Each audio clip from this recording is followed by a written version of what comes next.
Hola, ¿cómo están?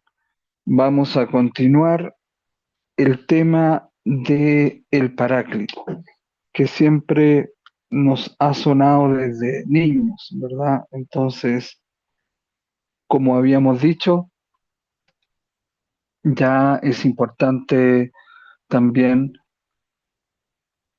tener una exposición más de peso al respecto.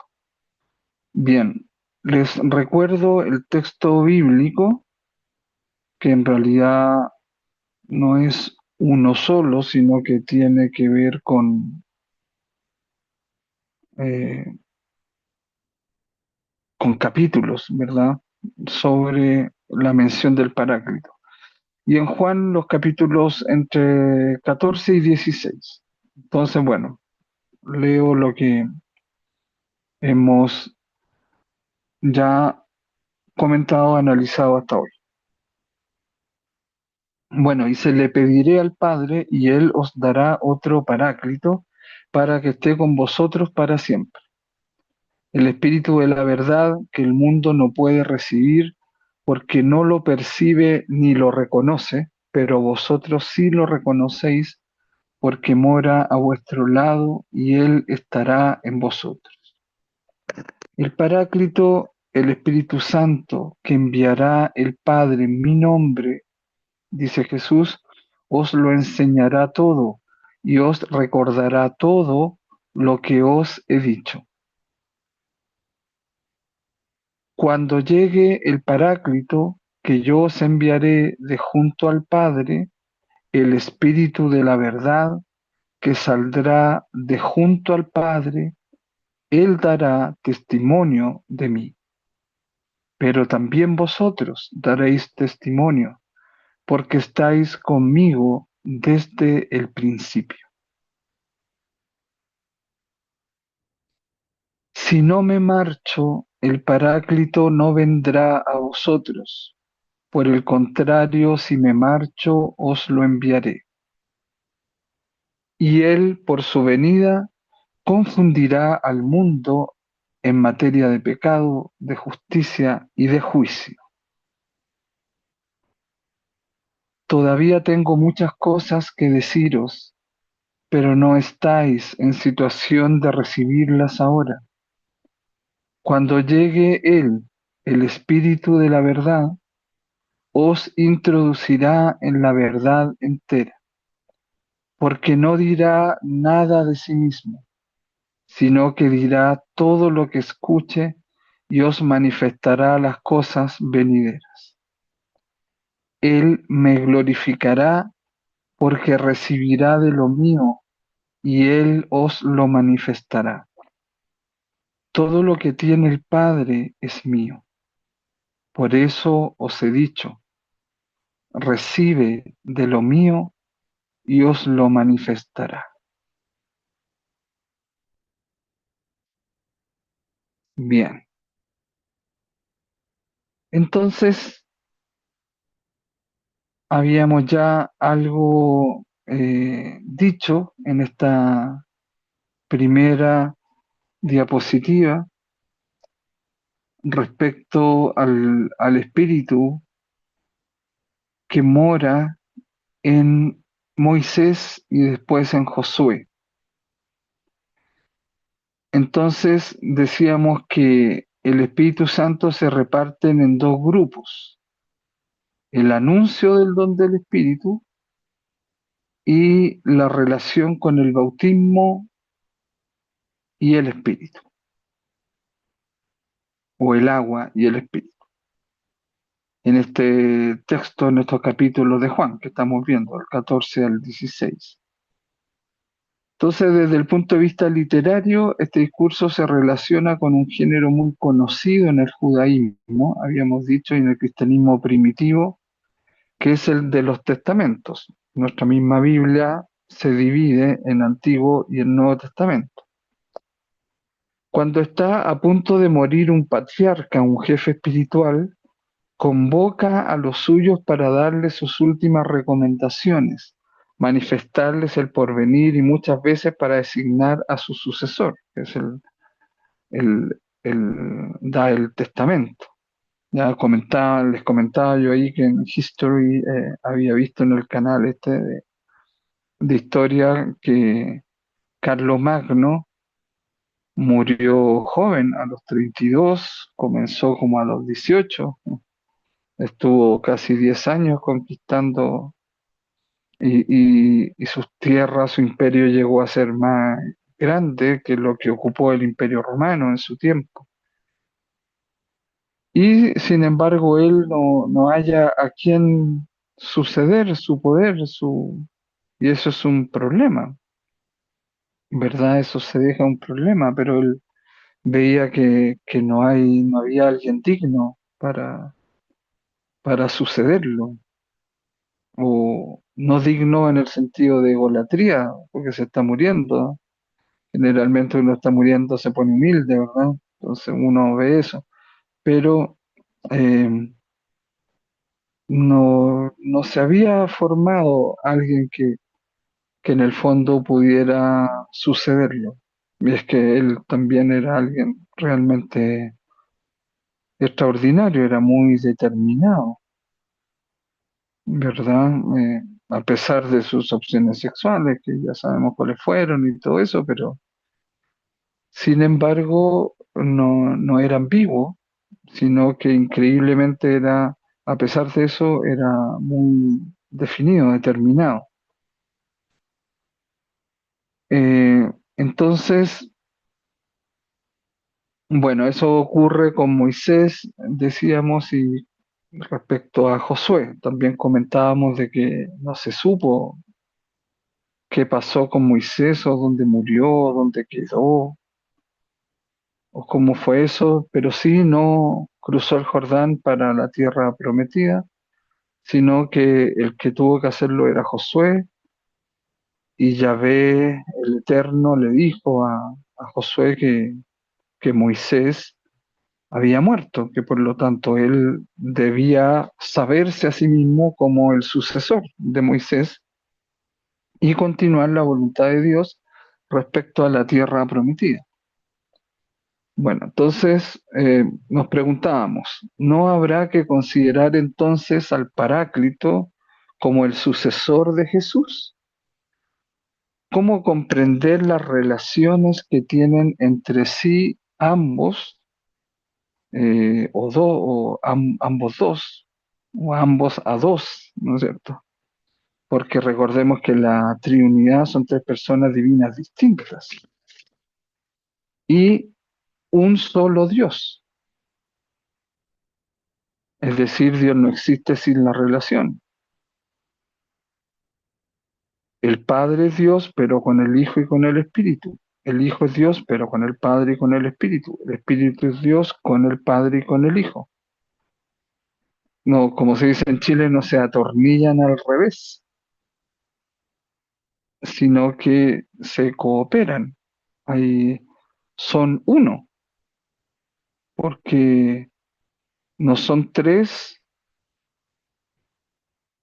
dioses, sino que son tres como personas divinas, como dice el dogma, que forman el único Dios, el cual no existe sin la relación, porque la relación es la que produce eso, lo que se llama en teología pericoresis, que uno inexiste en el otro, que hay una internecesidad, una interrelación, pero absoluta, a nivel absoluto, porque ellos son capaces de darse el 100% de su intimidad sin perder su identidad.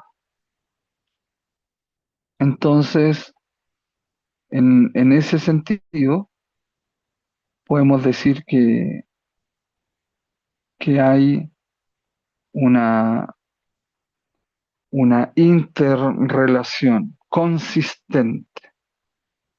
Es decir, en la Trinidad el uno depende del otro, hay una interdependencia, hay una cohesión, entonces no son tres unos, son la unidad, son el único Dios. Y la que forma la relación, la que mantiene esa relación, es la donación en persona, y ese es el Espíritu Santo. Por eso el que pecare contra el Espíritu Santo no será perdonado ni en el cielo ni en la tierra. Ya vamos a tratar en las próximas clases ese tema. Bueno, entonces quedamos con esas preguntas. ¿Cómo comprender las relaciones que tienen entre sí ambos a dos? A dos, ¿por qué decimos a dos? Porque son separados, no están fusionados en identidad, no son tres en uno, eso es herejía. Por eso decimos triunidad, tres personas divinas y un solo Dios, no más. Bien, continuemos acá.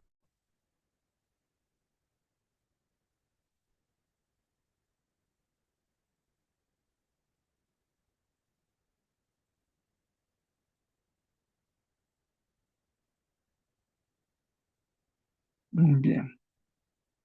Un estudio más preciso debería determinar la relación de las cinco declaraciones que hemos presentado aisladamente con su contexto. A ver, déjenme acá eh, corregir. Ahí. Las cinco declaraciones, esas que vimos, ¿no es cierto?, en la diapositiva de esa gran catarata. Bueno, eh, a menudo se trata de un vínculo muy amplio, de modo que se ha podido suponer que había existido una colección separada de estas promesas del Paráclito. Recordemos que el cuarto evangelio es un evangelio ya más elaborado, teológico. Hay una intención teológica más que biográfica, más que panfletaria, más que dar a conocer rápidamente la persona y los dichos de Jesús. Acá hay algo que es más elaborado en cuanto a reflexión y en cuanto a teología. Por eso, si ustedes abren algunas Biblias, dice Evangelio según San Juan, el teólogo. Bíblicamente, San Juan sería el patrono de los teólogos. Bien, entonces acá hay una teología porque estamos hablando de pasado el año 90 después de Cristo, es decir, ya ha pasado bastante tiempo, está terminando el primer siglo del cristianismo y por lo tanto hay una elaboración. El autor o los autores, más precisamente del cuarto evangelio, que son San Juan Apóstol, la comunidad joánica, o los que el mismo San Juan Apóstol formó, y después Juan el presbítero. Todos son Juanes. Y hay entonces ahí una reflexión, una colaboración, una recopilación. Se tiene material en la mesa que se va insertando en la redacción del Evangelio. Por eso que lo más propio es lo que estamos diciendo, que a menudo se trata de un vínculo muy amplio, de modo que se ha podido suponer que había existido una colección separada de estas promesas del Paráclito. Entonces se toma algunas de esas promesas y se inserta al criterio teológico del redactor del cuarto evangelio. Así fue construido. Recordemos, nunca lo olvidemos, que la Biblia, Antiguo y Nuevo Testamento, son una interpretación de fe de la historia, de la realidad. Y eso hace que no sea un mito, porque es una interpretación de fe, no de una historieta, de un cuento, de un mito, sino de la realidad histórica. Y también hace que la Biblia no sea un libro científico, ni geográfico, ni historiográfico, ni de las ciencias positivas en general. ¿Por qué? Porque es una interpretación de fe de un hecho histórico. Entonces, es un nuevo género, es una nueva literatura, los evangelios. Y con eso se va creando Occidente. Entonces, no podemos ser fundamentalistas al pie de la letra todo, sino que lo que hay que hacer es ir al original, conectarlo con la sabiduría de su tiempo, con lo que sabemos ahora, hacer la interpretación nuestra estudiada, reflexiva, profundizada, eh, y ahí tenemos una conclusión del texto para hoy, para lo que nos quiere decir hoy. Bueno, esta hipótesis no se impone, pero lo cierto es que este grupo de textos merece una explicación en sí mismo, como una de las cumbres de la enseñanza del Nuevo Testamento sobre el papel del Espíritu Santo en la vida de la Iglesia.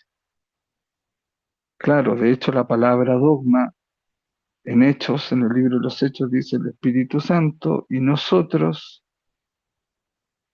hemos decidido qué, o hemos definido qué, o hemos concluido qué, y ahí es donde se origina el dogma o la verdad de fe, que recuerden siempre tiene que estar en la Biblia, no fuera de la Biblia, no un agregado a la Biblia, sino que tiene que estar en la Biblia, pero puede estar de manera explícita, que yo lo puedo leer tal cual, o implícita, que yo puedo inducir, extraer.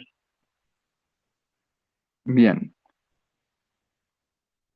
Entonces, esta hipótesis de que hubo una colección de dichos o pensamientos sobre el Paráclito entre las primeras comunidades cristianas y después los de segunda fuente, ahí los de segunda fuente, primera fuente nos referimos a testigos oculares que vieron o familiares o un niño de 10 años, ¿no es cierto? Y se le quedó algo de Jesús cuando estaba Jesús. Después, claro, cuando tenga 70 años, 60 años después, sigue siendo testigo ocular y primera fuente. Los de segunda fuente son los que recibieron de los testigos oculares, hayan tenido la edad que hayan tenido cuando fueron testigos oculares, los que reciben eso que ellos narraron, dijeron, relataron, consignaron, escribieron, repetían, va a constituir la segunda fuente. Por eso que la exégesis tiene un método científico de bucear en los textos para descubrir qué hay ahí que es directo de los labios de Jesús.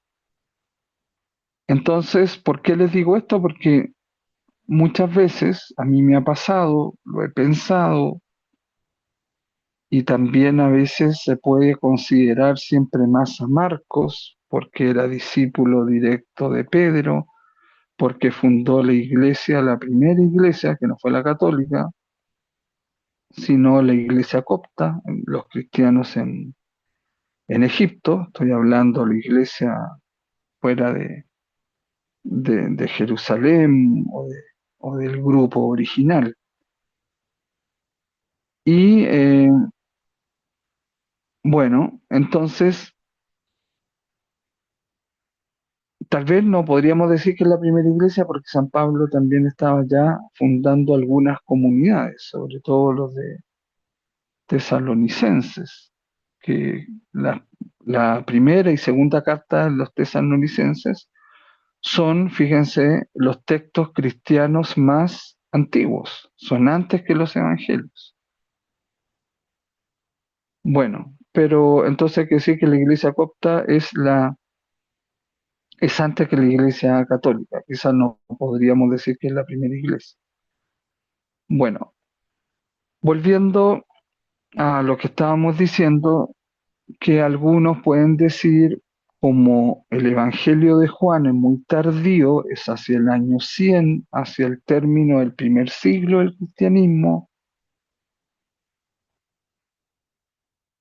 uno podría decir, entonces, no vamos a encontrar como algo que nos conecte más con el Jesús histórico, y no es así, porque yo mismo les decía, hay un método científico, hay escuelas en todos estos siglos, en este último tiempo también, que se han creado y han sistematizado la forma de entrar en el texto bíblico y descubrir palabras reliquias, o algo que sea original, que tenga un criterio original. Por eso que ahí surgieron los criterios, y eso lo hemos visto en los cursos de Evangelio, los criterios de historicidad respecto a qué es más histórico en los evangelios. Y hay un método que la exégesis ha hecho para eso, y es un método científico. Incluso todo eso que ha hecho la exégesis, que no ha sido católica, sino que más que nada protestante, el, pues eso también por una razón histórica, em, son los luteranos principalmente, y después los anglicanos, y después los católicos, en ese orden de importancia, los que han realmente hecho la exégesis de los textos bíblicos. Y se sigue haciendo, se sigue redescubriendo, reinterpretando, reestudiando, reelaborando conclusiones exegéticas. ¿Por qué? Porque eso está unido a la arqueología bíblica, y la arqueología bíblica siempre también tiene nuevos descubrimientos. Llegan a sus conclusiones, entonces en base a eso hay que volver al texto y volver a entenderlo. Y por eso que siempre los sacerdotes y los obispos deberían siempre estar estudiando la exégesis del texto, estar actualizando, y tienen el deber, por derecho canónico, de prepararlo y hacer de las tres lecturas del domingo, ¿no es cierto?, una conexión, una enseñanza, una interpretación, y a llevarlo a nuestra vida actual, traerlo a nuestra vida actual, mejor dicho. Eh, Lamentablemente hay sacerdotes que uno a veces va y siempre dicen lo mismo. Eh, entonces se ve de inmediato que no prepararon su homilía, que es una parte muy importante en la Eucaristía. Cuando hemos hecho cursos de Eucaristía también lo hemos visto. Hicimos el curso de Eucaristía parte por parte, recuerden. Vimos y reflexionamos más de 1.400 diapositivas. Eso no existe, lo hemos hecho solo nosotros, desde el punto de vista parte por parte, punto de vista litúrgico, teológico, bíblico, y nos demoramos años en ese curso. Entonces, claro, los sacerdotes que tanto les interesa lo de la Eucaristía, que vayan a misa y todo eso, no toman esos cursos, no piden esos cursos, no sé. Bueno, y entonces el Espíritu Santo es el que, como dice acá al final, que la misma enseñanza, la propia enseñanza del Espíritu Santo en el Nuevo Testamento, la que nos hace ver, comprender, ¿Por qué? Porque el Espíritu Santo es la relación en persona, entonces te hace conectar, te hace comprender la realidad. Imagínense, ¿no es cierto?, ese trabajo que hacen los investigadores privados, que colocan la foto, por ejemplo, del asesino en serie y lo conectan con tal hecho, tal fecha, tal suceso, tal persona, tal caso antiguo, tal pesquisa que se hizo hace 10 años y se repitió y coincidió con, etcétera. Y ahí se comienza a construir la verdad, porque la verdad también hay que construirla. Los que saben la verdad en realidad son los que hicieron parte del hecho. La verdad jurídica no es la verdad.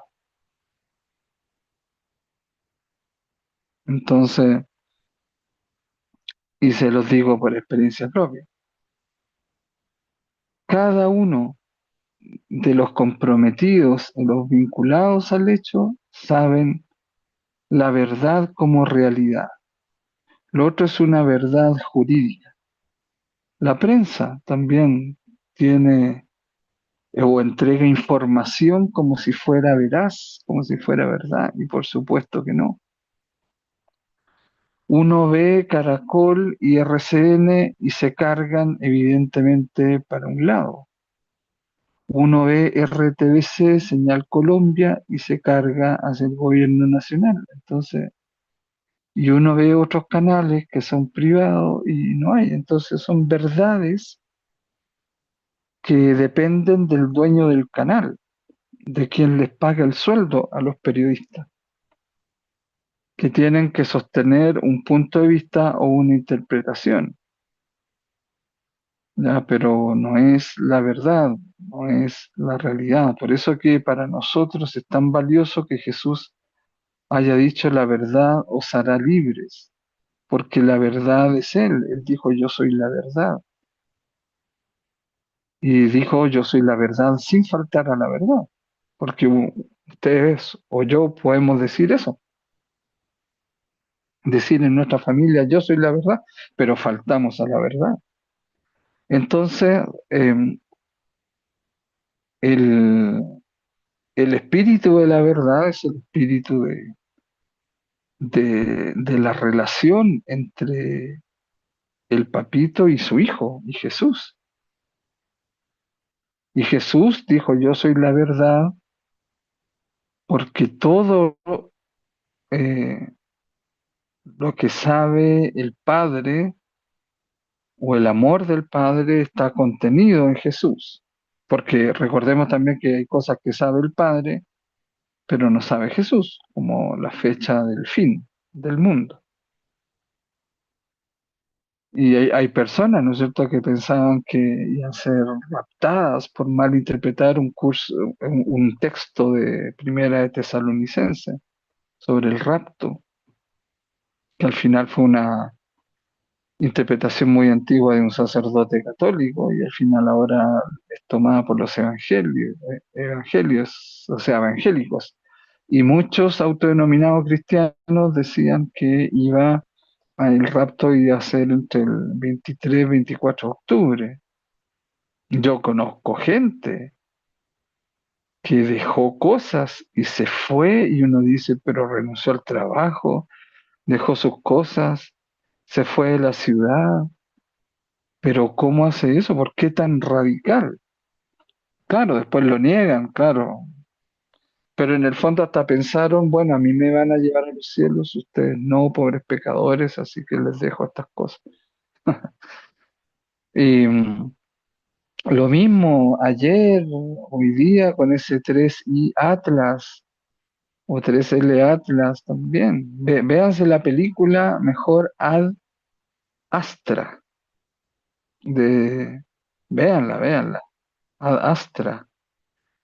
Actúa Brad Pitt y muy buena, y es ahí un conflicto entre el padre, que en el fondo lo que te trata de decir la película, que nosotros lo que buscamos siempre es el padre.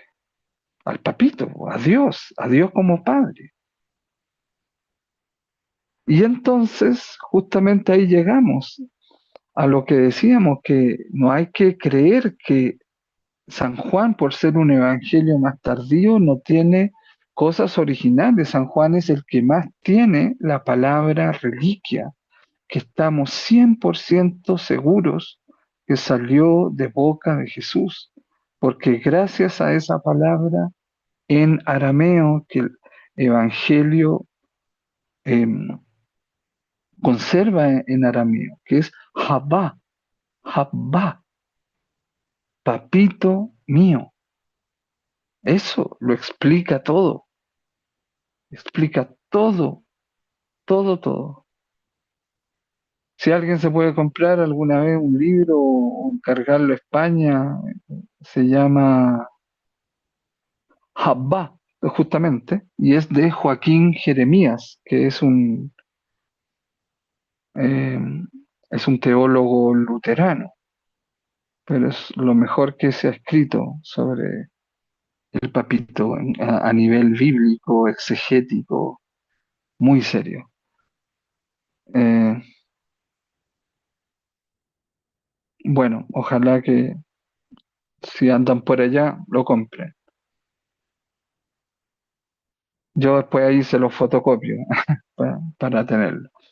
Bueno, entonces el cuarto evangelio tiene muchas cosas que se conectan con la parte historiográfica, es decir, de la ciencia histórica aplicada al Jesús histórico o a Jesús de Nazaret.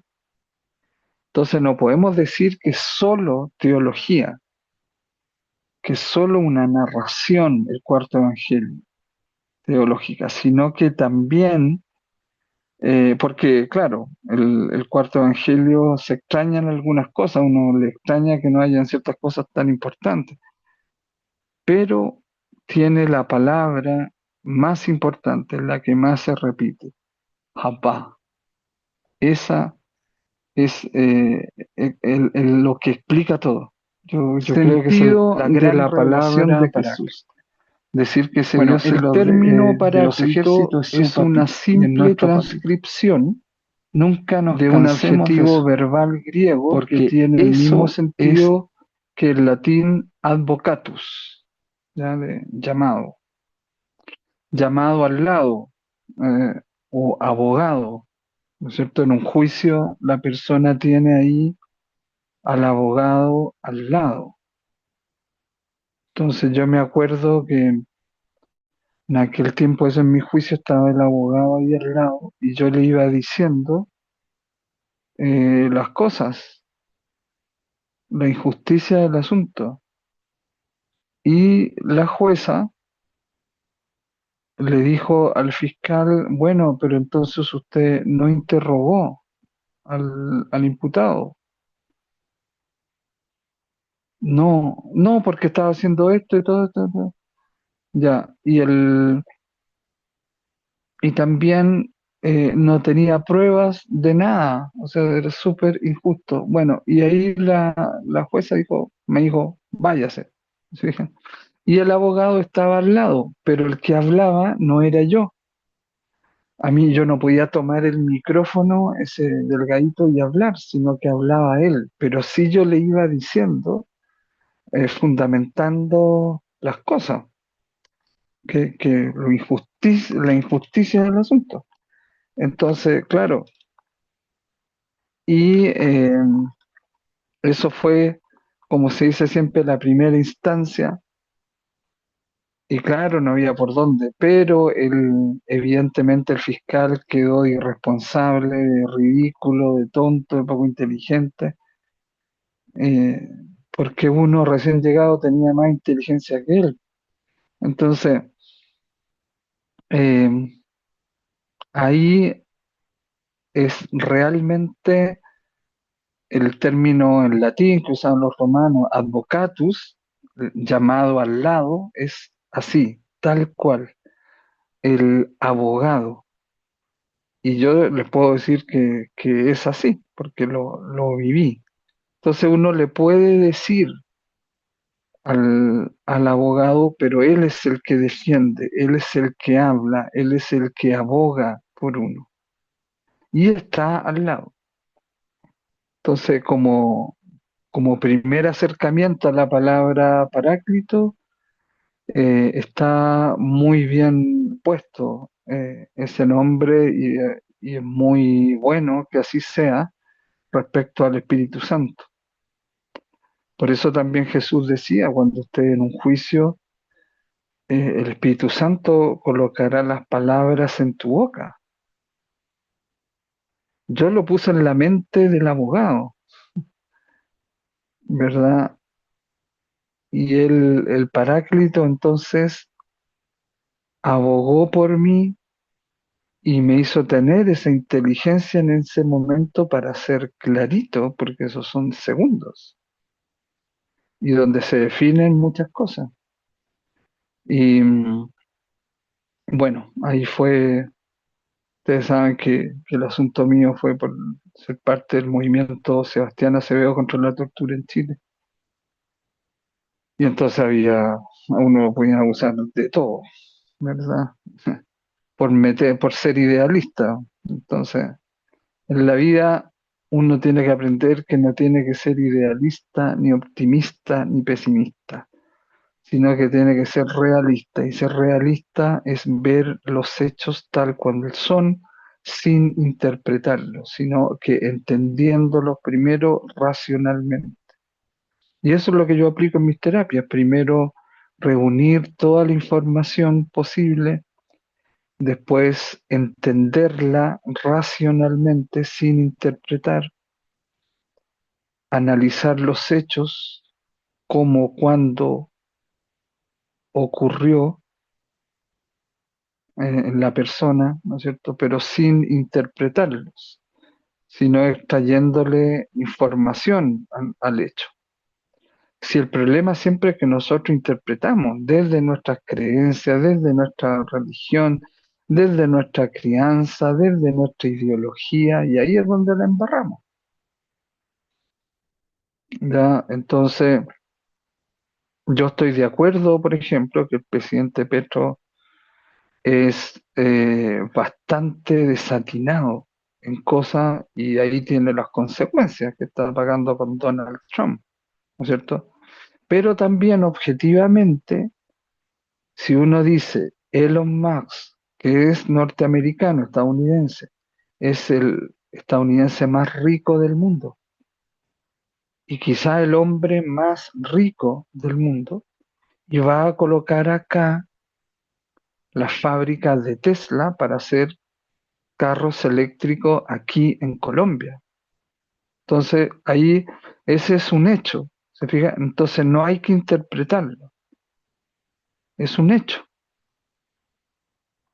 Los desaciertos, lo desatinado en los dichos que tiene el presidente también son hechos. Entonces lo demás no son premios ni castigos, son consecuencias. Entonces, en cuanto a lo de Elon Musk, uno dice, eh, ¿tú invertirías en un familiar que es narco o que se droga o que es irresponsable o que tiene su casa para la embarrada? ¿Invertirías una millonada de plata para hacer negocios ahí y con él? Por supuesto que no. Entonces, ese hecho, que es un hecho, eh, hace caer muchas interpretaciones que dicen sobre una persona, ¿verdad? El señor, el expresidente Álvaro Uribe, también, que yo lo conocí en persona, nunca lo había visto así a un metro, digamos, acá en el Parque Belén. eh, Todos dicen, ya, todo lo que dicen de él, ¿no es cierto? Son las interpretaciones, qué sé yo, a favor y en contra. Pero yo fui a verlo y al tipo lo vi entregado, lo vi normal, me cayó bien, eh, Y yo te puedo decir que ese parque estaba como súper normal, era un día domingo, no había mucha gente. Que tú puedes pensar, había un operativo de seguridad así tremendo, y no, no. Entonces ese es el hecho que yo vi. No puedo decir que por ese hecho puedo hacer un juicio a una persona, no, porque hacer un juicio ya es una interpretación. La verdad judicial es una interpretación, no es la verdad judicial, pero no es la realidad. Como dijimos al principio de esta clase, la verdad la saben las personas involucradas en los hechos y en gran parte, porque a lo mejor a las personas involucradas también se les fue muchas cosas, pero sí pueden decir la verdad de los hechos, ¿me entiendes? Sin interpretar, a eso es a lo que yo me refiero. Entonces, a veces nosotros interpretamos y ahí la embarramos. Yo creo que el Espíritu Santo nos hace primero enfrentar el hecho, en frío, el hecho. Entonces, por ejemplo, el 11 de noviembre, yo los invitaba a ustedes y me invitaron a mí también a escuchar a la ex guerrillera Karina, que para algunos dicen que fue un monstruo. Ella dice que no es así, no sé, a mí me gustaría para analizar su lenguaje verbal también. Cuando le digan, es verdad que usted decapitaba a los militares y jugaba a la pelota con sus cabezas, eh, ¿me entiende? Pero sin embargo ella se convirtió, pagó su condena por medio de la JEP, que uno puede decir, "Uf, merecía 1000 años, pero bueno, pero se hizo una justicia de esa manera. Eh, Vive en la casa de su mejor amigo, que es un ex paramilitar, que mató a dos hermanos de ella. Imagínate, uno dice, ¿cómo será posible eso? Bueno, pero son personas de fe, van a una iglesia y todo eso. E hizo amistad con la esposa del expresidente Uribe. Y creo que ella va a estar también ahí ese día. Para mí va a ser un ejercicio de escuchar, de analizar el lenguaje corporal y también de ver cómo es esto de la resiliencia a partir de los hechos, ¿verdad? Tratando de sacar la interpretación del asunto. Eh, claro, porque hay gente que es muy traumada, pero no le da eso derecho por tanto trauma a ser, a haber cometido tal o cual cosa de hechos en su vida. Ahora, si pagó por eso lo que la justicia le dio y se conservó verdad judicial respecto a esos hechos, bueno, no molesten más a la persona. Entonces, entonces es ahí donde uno puede ver esto del Paráclito como abogado, verlo como abogado al lado, te defiende y habla por ti. Y Jesús coloca, dice que el Espíritu va a colocar las palabras justas, apropiadas, adecuadas, pertinentes en el tribunal. Entonces, bueno, vamos avanzando. Bueno, Paráclito es una palabra perteneciente al lenguaje del pretorio. El pretorio era donde se juzgaba los romanos. Por ejemplo, Jesús fue juzgado por Poncio Pilato en el pretorio, en parte de la casa destinado a eso, o del palacio del gobernador Pilato, que quedaba al lado del templo y cerca de donde se sacrificaban los animales, se quemaban, se ofrecían en holocausto. Por eso Poncio Pilato le da una rabia tener que estar ahí, y él le gustaba ir a Cesarea de Filipo, que era playa, la Cesarea Marítima, que era una maravilla también de construcción que había hecho Herodes. Herodes, hasta el día de hoy se estudia en arquitectura, y eh, entonces no le gustaba estar ahí. Por eso que cuando era la Pascua judía, el Pesaj, e iban como 2 millones de judíos de la diáspora dispersos o de afuera también ahí a la Pascua, al templo, a Jerusalén. Entonces eso daba cuenta de más posibilidades de revueltas. Y él, como gobernante, como el titular máximo del imperio, el gobernador Poncio Pilato tenía que estar ahí. Y por ese asunto de los olores de los animales, del gentío y de la bulla, no, él se escapaba y entonces no quería ningún problema. Y le tenía advertido a Caifás, incluso cuando tomó el mando, hubo se sabe actualmente que le hizo ver a Caifás cómo unos romanos se disfrazaban de judíos, de pobladores, y de repente se sacan el disfraz una capa que llevaba. Finalmente eran romanos que atravesaron con sus dagas, sus espadas, sus sables, a mujeres, a niños, a hombres, a familias. Y Pilato le dijo: esto va a pasar a tu pueblo, a tu gente, si a mí me molestan cuando yo esté en la playa, porque a mí no me gusta estar aquí en mi casa con mi mujer al lado de esas cosas que hacen ustedes con los animales, de esos holocaustos.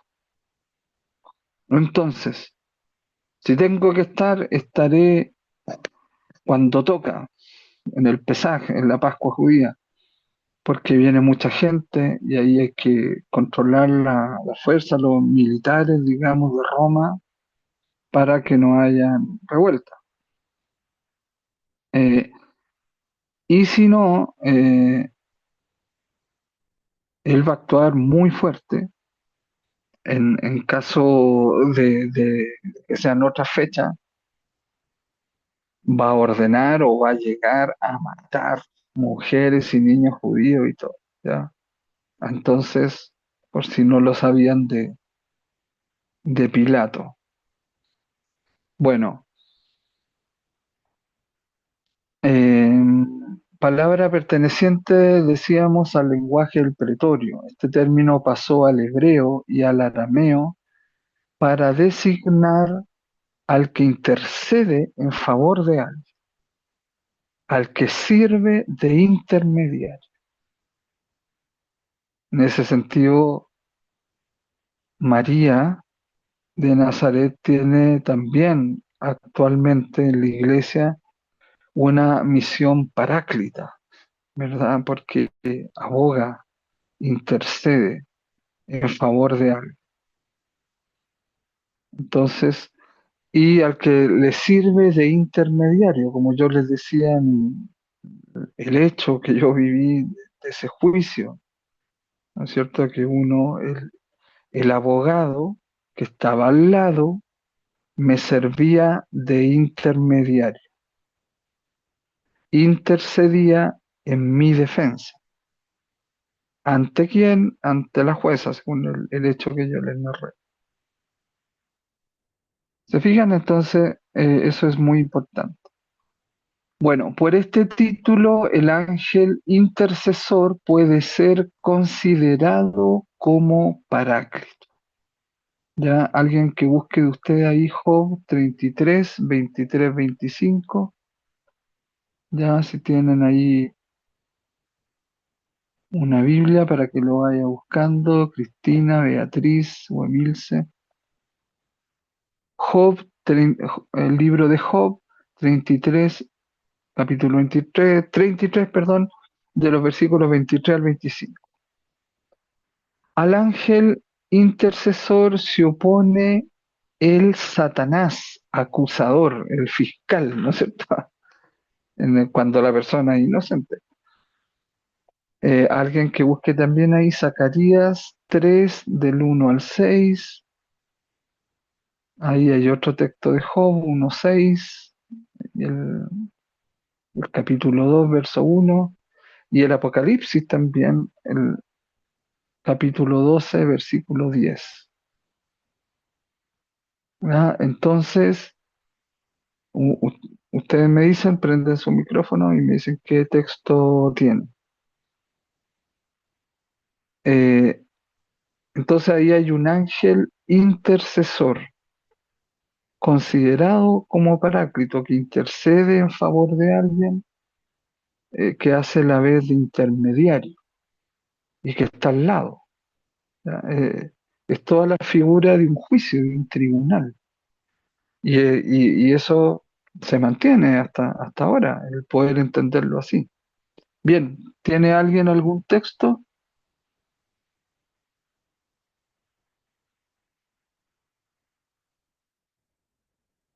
Hola,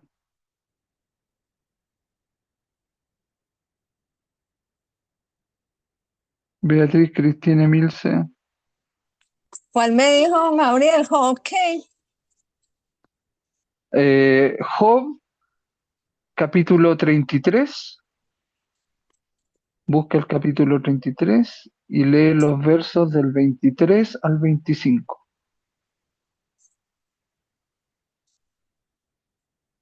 Lo voy a buscar. Listo.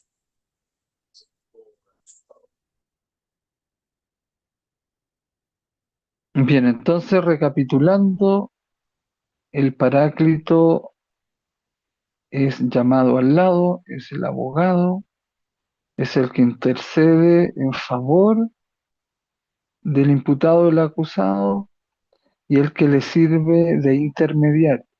Es como una voz entendida, más sabia, más oficial, que domina el tema, el caso, el hecho y puede, ¿no es cierto?, defenderte. Entonces decíamos que el ángel intercesor puede ser considerado como paráclito. Y ahí está el texto de Job. ¿Lo tienes? Job 33.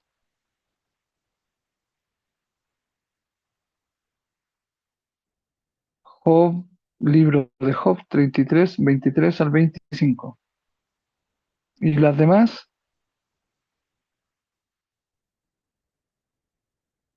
Tan tímidas, ¿o qué les pasa?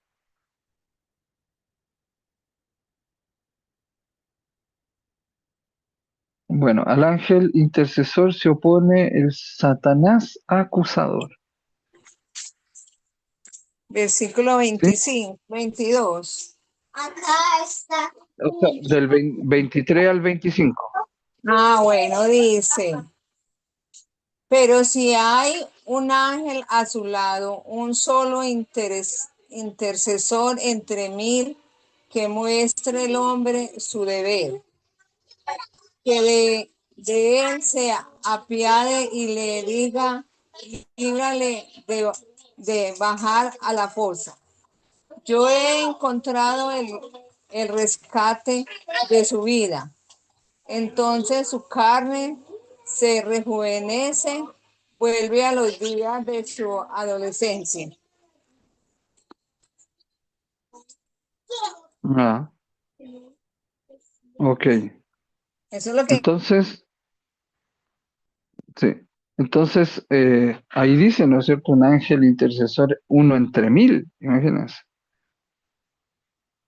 Que lo tenemos entonces también. También actúa como paráclito, nuestro ángel de la guarda. Claro, porque si nos guarda de todo mal, es porque nosotros nos acercamos al mal. Tenemos vía pública, privada y secreta. Entonces hay memes, ¿verdad?, que muestran a veces por ahí que dicen, no, de nuevo me tocó el mismo, el ángel que se queja, que se va a tener mucho trabajo porque esta persona se porta, se expone, es adrenalínico, entonces, no, qué terrible. Bueno, pero intercede. ¿Y por qué puede interceder? Porque sabe del caso. Un abogado tiene que estudiar el caso. No puede llegar y suponer cosas, sino que tiene que ver el hecho en sí por el cual es imputado a alguien o se acusa a alguien. Bueno, entonces el ángel intercesor y el ángel de la guarda también es Paráclito. Y se le opone ¿quién? Satanás, porque Satanás es acusador. Satanás sabe nuestra vida secreta, pero por eso nosotros tenemos que conversar todo eso con el papito. Y si es postrado, mejor orar y conversar eso con el papito postrado, porque el demonio, Satanás, no se postra ante Dios. Por lo tanto, tú puedes estar ahí orando con toda seguridad que no vas a ser molestado.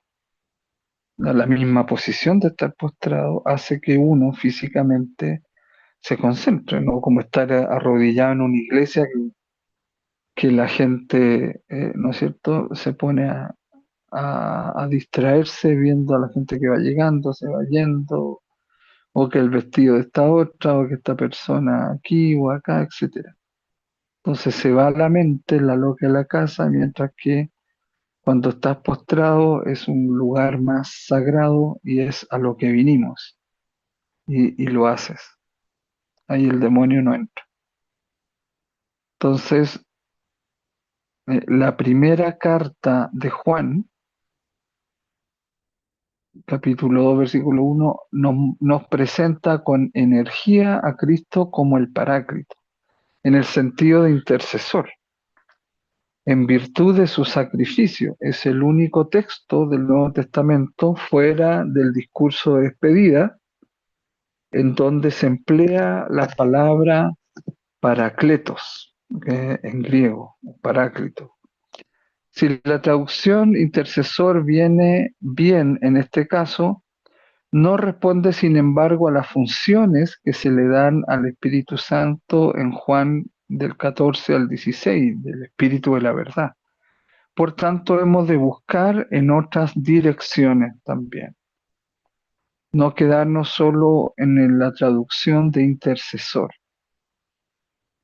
sino también ir más allá. Pero este primer escalón, este primer peldaño que acabamos de subirnos, está muy interesante porque nos enseña que es un abogado que está al lado, que sirve de intermediario y que intercede a favor tuyo.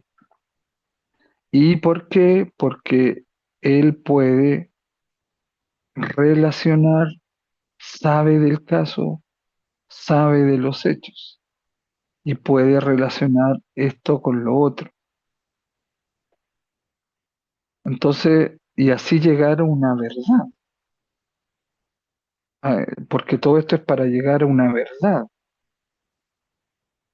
No es solo para acusar a alguien, para defender a alguien o para que el juicio tome forma, sino para esclarecer una verdad, aunque en el caso de los tribunales o de la justicia ordinaria o penal sea una verdad judicial. Hay muchos casos, hechos criminales, penales, que tienen muchas aristas y muchas cosas quedan sin esclarecer, aunque se puede llegar a una conclusión o a una verdad. En el caso de los tribunales en Norteamérica, ¿no es cierto? Hay un jurado que tiene ciertas normas que tiene que cumplir con esto y lo otro, tienen tal o cuales perfiles, los abogados también lo saben, y finalmente el veredicto queda en un jurado. ¿Será eso bueno? Pero también puede un juez ser tan sabio realmente, ser tan estudioso de cada caso, o aplica solamente una ley. Entonces, ahí son cosas que uno puede cuestionar. Yo creo que la verdad, que hay verdades a nivel de hechos, pero para nosotros como cristianos la verdad no es un concepto o un hecho, es una persona, y ese es Jesús. Bien, continuemos. En la lengua bíblica, el verbo parakalein y su derivado, paraklesis, son muy empleados. Son verbos en griego. Recordemos que el Nuevo Testamento fue escrito en griego, aunque pensado en arameo, pero escrito en griego.